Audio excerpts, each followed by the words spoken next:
হিন্দু সংস্কৃতিতে আপনাকে স্বাগত জানাই। আজকের এপিসোড হালখাতা স্পেশাল।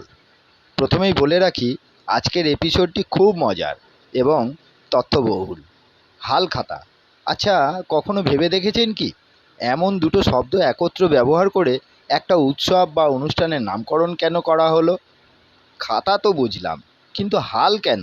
আসুন বাংলা শব্দভাণ্ডারের ভিতরে প্রবেশ করে দেখাই যাক না হালখাতায় কেমন করে হাল এলো।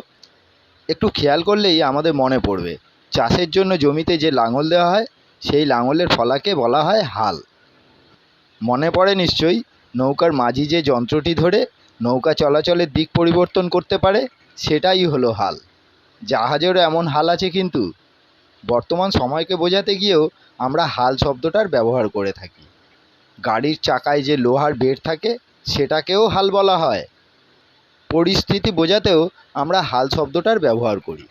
কিন্তু হাল ছেড়ো না, এই কথাটায় হাল বলতে যা বোঝানো হচ্ছে তা বুঝেছি, কিন্তু এই হাল শব্দটা কোন ক্যাটাগরিতে ফেলা যায় তা কি বলতে পারেন? জানলে কমেন্ট বক্সে লিখবেন দয়া করে। আপনারা বলবেন, হালের হাল হদিস না হয় করা গেল, কিন্তু হালখাতা শুরু হলো কেমন করে? তাহলে সে কথাতেই ফেরা যাক, কি বলেন? ইতিহাস বলছে নববর্ষের সঙ্গে হালখাতার কোনো সম্পর্কই ছিল না। পরে এই হালখাতা নববর্ষের সঙ্গে যোগ হয়েছে। কীরকম সেটা আসুন জেনে নিই। হালখাতার ইতিহাস একেবারে আদিম যুগের মধ্যেই খুঁজে পাওয়া যায়। মানুষ যখন লাঙলের ব্যবহার শিখল, তখন তারা যাযাবর জীবন ছেড়ে এক জায়গায় স্থায়ীভাবে বসবাস শুরু করলো আর চাষ করার জিনিসপত্রের বিনিময় করতে থাকলো। সেই হিসেব লিখে রাখতো নানান জায়গায়। পরে পরে যখন খাতা এলো, তখন থেকে সেই হিসেব খাতাতেই রাখা শুরু হলো, আর সেই খাতার নামই কালে কালে হয়ে গেল হালখাতা। হালখাতা আসলে রাজস্ব আদায়ের আর এক নাম। একসময় চৈত্র মাসের শেষে রাজস্ব পরিশোধ করে দেওয়ার রীতি চালু ছিল। সেই প্রথাই পুণ্যহ নামে প্রচলিত ছিল। তারপর নববর্ষের দিনে শুরু হতো নতুন হিসেব নিকেশ। সেই রীতি মেনেই এখনও পুরনো বছরের হিসেব মিটিয়ে নতুন বছরের হিসেব লেখা শুরু হয়। হালখাতা নামে এই রীতিই এখনও বাংলার প্রতিটি ব্যবসায়িক প্রতিষ্ঠান ও দোকানে পালিত হয়।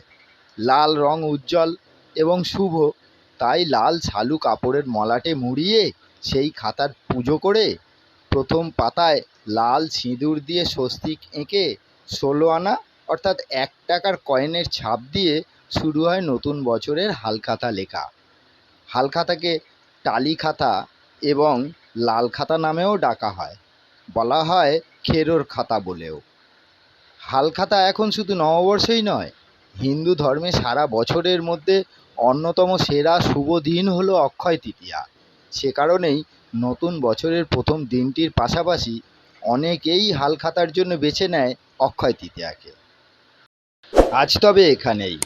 চ্যানেলটিকে সাবস্ক্রাইব করে রাখুন এমন আরও ভিডিও সবার আগে পেতে। সকলে ভালো থাকুন।